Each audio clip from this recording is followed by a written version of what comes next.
Okay, here's our problem. If you'll notice, our passenger side floor mat has a bunch of water on it, and the carpet is also saturated.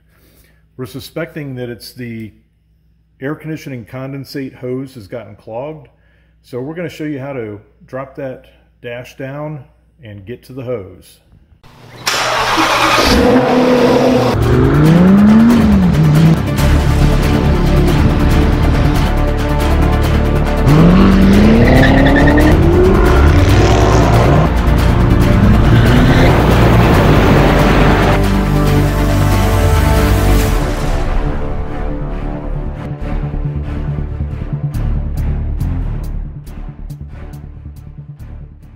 Welcome to the Full Octane Garage, and today we've got an interesting dilemma with our 2015 Porsche Cayenne diesel.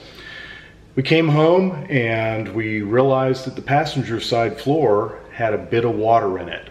It had not been raining outside. We had been out driving on a hot day, so my first suspicion is that our condensate line for our air conditioning has gotten clogged and started overflowing into the interior. So as we dig into this, we found that that is to be true.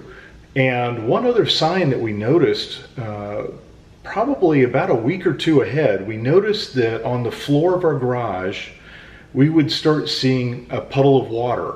And it hadn't been raining outside, and it's like hours after we got home, there's a big puddle of water under the passenger front tire, and it's flowing from underneath the car.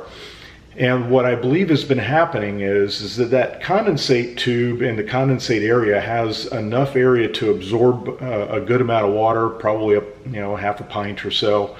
And then as it sits, it just trickles out. It doesn't have a complete open flow, so it trickles out and ends up on the garage floor. Where normally when you would have been driving the vehicle, it would have been just flowing out, and by the time you get home, there's not a whole lot left to trickle out, so you may only see a little, maybe dollar-sized puddle versus a big puddle.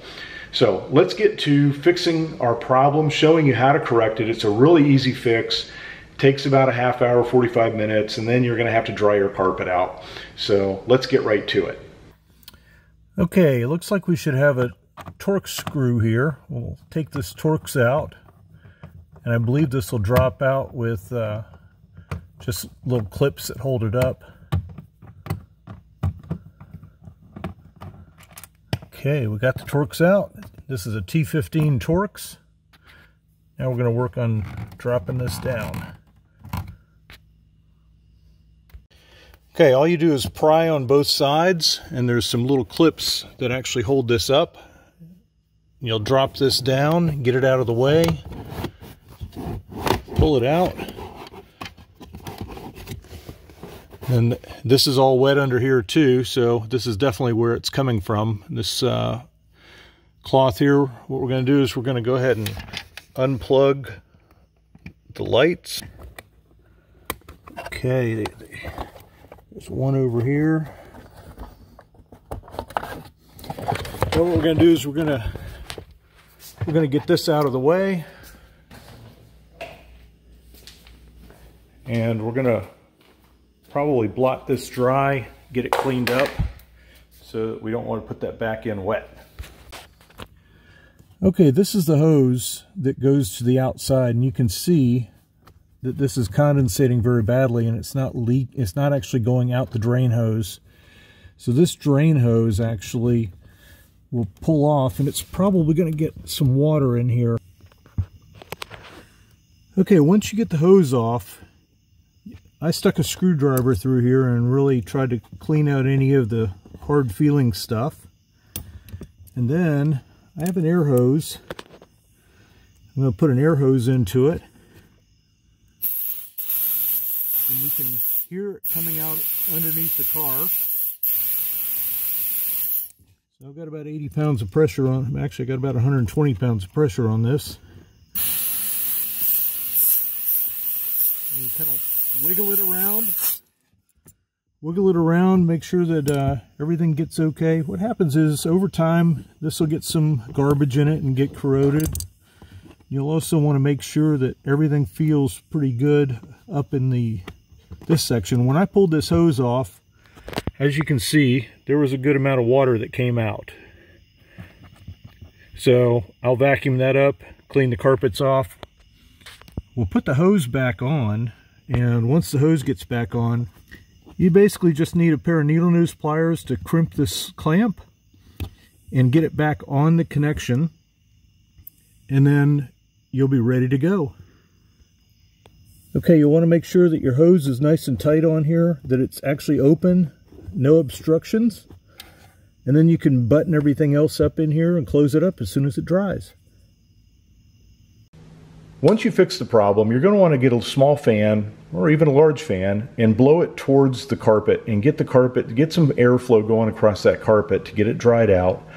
Make sure it totally dries out before you put any plastic or rubber floor mats in, anything that's going to stop the water from draining out of the vehicle. I'll also show you a little bit about what it looks like with the panel that we removed. There's some insulation that also needs to be dried out. Now this is the panel we removed from the car, and you're going to notice it has this insulation in here, and our insulation was soaked all in through this area. So what we did is we took a wet dry vac and we sucked as much of the moisture and water out of this as we could, and then we found a handy air conditioning vent and we placed it over top of the vent overnight, and this is actually morning, and we've brought it back out and it does appear to be totally dry. So this is a little tip on how to get this dry while the floor is actually drying with the fan that you left in the floorboard of the car. Once your floorboard is totally dry, what you're going to want to do is you're going to want to come in here and reconnect your two electrical connectors, and then you're going to slide this back up in there, and these clips will actually clip up into the vehicle and hold the base of this up, and then you're going to put your one screw back in and button it up. Thanks for being with us at the Full Octane Garage. We hope you found this video to be helpful. This is a very easy DIY. It's going to save you at least $200 or $300 from taking this to a car dealer, and probably $100 or $200 from taking it to any mechanic. All it is a simple cleaning of a drain. It's a maintenance item. It's nothing that the dealer would proactively do in any maintenance. It just happens over time. Very similar to your home air conditioning systems. Occasionally your drain gets clogged, you get some gook in it, your AC guy comes in, vacuums that gook out, and everything's magic. So again, thanks for being with us. Don't forget to like and subscribe to see more of this very cool and interesting content that will help you save money. Come back and see us at the Full Octane Garage.